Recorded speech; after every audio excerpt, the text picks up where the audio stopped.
Hello everyone, welcome to back my new blog. চলে আসলাম আর একটা ছোট্ট মিনি ব্লগ নিয়ে। কেমন আছো সবাই? আশা করি ভীষণ ভালো আছো। পুজোর অনেক অনেক শুভেচ্ছা তোমাদের সবাইকে। তো এই ভিডিওটা হচ্ছে ষষ্ঠীর দিন রাতের বেলা। তো আমরা দুই বউ আর কি বাচ্চাদের নিয়ে চলে গেছিলাম। বাড়ির সামনে পুজো হয়, তো ভাবলাম পুজো মানেই কিন্তু আনন্দ ফুর্তি, তাই না? তো পুজো দেখতে সবাই ভীষণ ভালোবাসে। তো বাড়ির সামনে পুজো, এই মকাটা কি ছাড়া যায়? তো দুই বউ মিলে বাচ্চাদের নিয়ে আর কি পুজো দেখতে চলে গেছিলাম।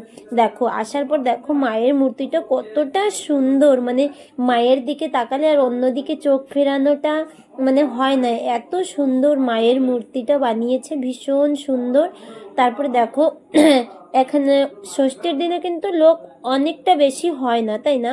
খুবই কম থাকে। আর দেখো আমরা কিন্তু পুরোপুরি একদম সিম্পলের মধ্যে সাজুগুজু করে এসেছি, কেন কি ষষ্ঠীর দিনে আমাদের এখানে একটু বর্ষা হয়েছিল। আর ভাবলাম কি চলো রাতের বেলায় একটু ঘুরে আসি।